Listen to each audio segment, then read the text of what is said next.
আমি ডাক্তার মিলি। সবেমাত্র ডাক্তারি পাশ করে বের হলাম। কলকাতার একটি হাইটেক সোসাইটিতে আমার বয়ফ্রেন্ডের সাথে লিভিং এ থাকি। আমার বয়ফ্রেন্ডের নাম সুমন। সেও ডাক্তার, তবে আমার 2 বছরের সিনিয়র। তার বাবা এবং আমার বাবা অনেক আগে পরিচিত। ছোটবেলা থেকে আমাদের বাসায় আসা যাওয়া হয়। ছোটবেলা থেকে আমি দাদা বলে ডাকতাম। তবে এ দাদা যে আমার জীবনে বর্তমান এমন একটি ভূমিকা পালন করবে তা হয়তো কখনো জানা ছিল না। যাই হোক বন্ধুরা, আমরা দুজনই একই হাসপাতালে চাকরি করি। আমি পড়াশোনা শেষ করে সবেমাত্র চাকরিতে জয়েন করেছি। এখনো সেভাবে ডাক্তার হয়ে ওঠা হয়নি।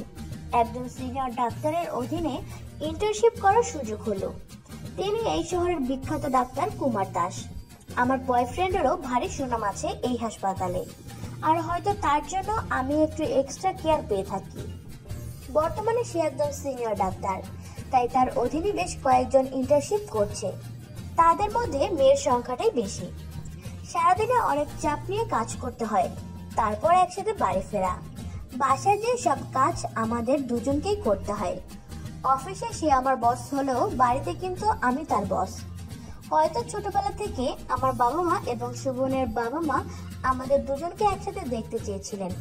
তাই যখন আমরা সুমনের বাসায় বেড়াতে যেতাম, তখন তারা আমাকেও সুমনকে আলাদা রুমে পাঠিয়ে দিত খেলা করার জন্য। সুমন আমার থেকে একটু বড় হওয়ায় সে বয়সে তার একটু আধটু বুঝ চলে এসেছিল। তাই সে আমার শরীরের বিভিন্ন অংশে খেলার ছলে হাত বোলাতো। আমি তখন তেমন কিছু বুঝতাম না, বরং আমার ভালোই লাগতো। একদিন তো সে আমার ঠোঁটে কিস করে বসে। আমি একটু অবাক হয়ে যাই। আমি সুমনকে বলি, সুমন দা, তুমি কি করলে এটা? সে বলল, কেন রে, কি করেছি? এই যে তুমি আমার ঠোঁটে ঠোঁট মিশালে। কেন, তুই মজা পাসনি বুঝি? না সুমন দা, এটা কিন্তু ঠিক না। আমি দেখছি বাবা রাতের বেলা মার সাথে এমন করে। সুমন দা অতি আগ্রহের সাথে জানতে চাইলো, বল বল কি করে? আমি বললাম, কেন, তোমাকে তা বলবো কেন? তুমি আমাকে চকলেট দিছো কখনো? সুমন দা বলল, দাঁড়া আমি আসছি। এই বলে সে এক গাদা চকলেট নিয়ে আসলো আমার জন্য। আমি চকলেট দেখে বিরাট খুশি, আর চকলেটের লোভে পড়ে সব সুমনদাকে বলে দিলাম। যাই হোক, সুমনের সাথে বর্তমানে আমার দিনকাল খুব ভালোই যাচ্ছিল। ছোটবেলায় খেলার ছলে আমরা যা যা করতাম এখন তা সত্যি সত্যি করে থাকি। ভাবতেও কেমন জানি লাগে। একদিন তো অফিস থেকে ফিরে এসে আমাকে জড়িয়ে ধরলো। আমি মজা করে বললাম, এই সুমনদা, কি করছো? সেও মজা করে বলে, কেন, তোমার বাবা মা যা করতো তাই করি, চলো। দুজনে একে অপরকে জড়িয়ে ধরে হাসাহাসি করছিলাম।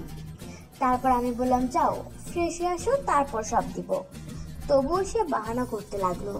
আমি বললাম, না এখন কিচ্ছু হবে না, সব রাতে। সে মন খারাপের ভান করে চলে গেল ফ্রেশ হতে। এর ভিতরে আমিও রাতের খাবার তৈরি করে খেতে দিলাম।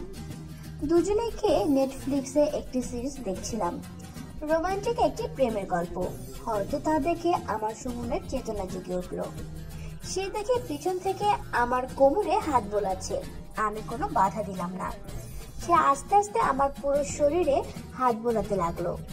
এদিকে নেটফ্লিক্সের সিরিজ আর সুমনের হাতের ছোঁয়ায় আমার সারা শরীরে কারেন্ট বইতে লাগলো। আমি সোফাতেই সুমনের উপর চেপে বসলাম। সে বলল, কি হলো সুন্দরী, তুমি এত উত্তেজিত কেন? আমি বলি, শালা, এতক্ষণ ধরে আগুন ধরিয়ে দিয়েছিস, এখন বলছিস উত্তেজিত কেন? এখন কিভাবে কি করবি তুই দেখ। আমি আর পারছি না, জলদি এ জ্বালা মিটিয়ে দে। সুমন আর দেরি করলো না। সে আমাকে আদর করতে লাগলো। আমার সারা শরীরে সে কিস দিতে লাগলো। আমি চরম আনন্দ পেতে লাগলাম। তারপর শুরু হলো আমাদের খেলা। সুমন